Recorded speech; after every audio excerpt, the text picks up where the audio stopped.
Vous êtes sur Yo Radio, c'est le moment du flash d'information. Bienvenue à tous.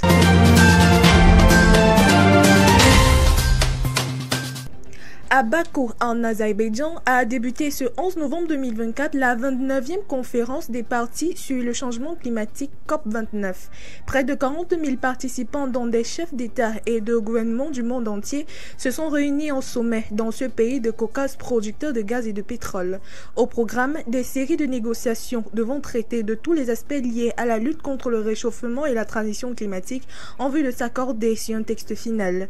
L'un des objectifs majeurs de cette grande rencontre sera de trouver un compromis sur la question du financement climatique en faveur des pays de développement afin de lutter contre le réchauffement de la planète et ses conséquences sur l'Afrique. La COP29 s'achèvera le 29 novembre prochain. Coopération Afrique-Russie. Dans le cadre de sa participation à la première conférence ministérielle du Forum de partenariat russe-Afrique, tenue les 9 et 10 novembre 2024 à Sochi en Russie, le Cameroun, représenté par son ministre des Relations extérieures, le jeune Belambela, a réaffirmé sa volonté de diversifier ses partenariats internationaux. Le ministre des Relations extérieures du Cameroun a rencontré son homologue Sergei Lavrov pour renforcer les liens de coopération entre les deux pays et plaider pour un ordre mondial multipolaire fondé sur les droits internationaux. L'échange a porté sur des questions mondiales et africaines avant l'intervention du ministre plénière d'ouverture pour la présentation du regard du Cameroun et sa contribution à l'essor des relations russo-africaines.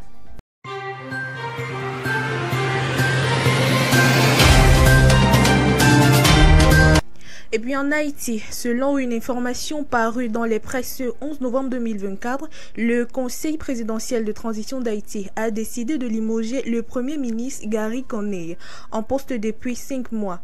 Conille, nommé en juin 2024 pour stabiliser le pays en proie à des violences des gangs, avait résisté aux pressions du Conseil pour remanier plusieurs ministères, entraînant des tensions. Malgré une mission internationale de soutien déployée récemment, l'insécurité persiste, forçant des centaines de milliers d'Haïtiens à fuir leur domicile. L'ONU alerte sur une crise humanitaire aggravée. Néanmoins, Alix Didier Fils-Aimé, l'homme d'affaires, serait pressenti pour être en intérim au poste.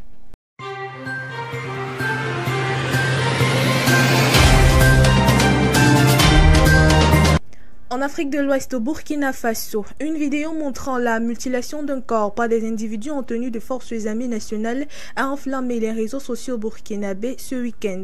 Dans un communiqué publié le 10 novembre 2024, l'état-major général des armées a fermement condamné cet acte jugé contraire aux valeurs militaires et aux règles d'engagement des forces armées et des volontaires pour la défense de la patrie. Il assure également que les opérations de conquête sont menées pour le respect des droits humains et annonce qu'une enquête est en cours pour vérifier l'authenticité de la vidéo et d'identifier les responsables afin qu'ils soient sanctionnés si les faits sont confirmés.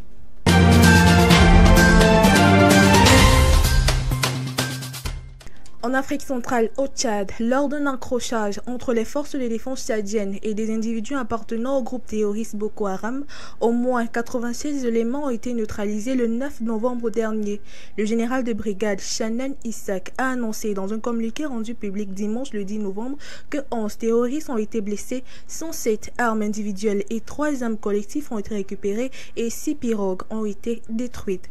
Dans le même communiqué, le général de brigade a précisé que 15 militaires ont été tués et 32 autres blessés au cours de la dite opération.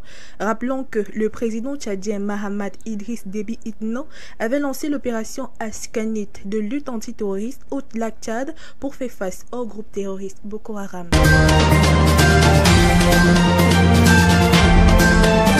J'étais Balslekin. Bon début de semaine sur la 96.3 FM.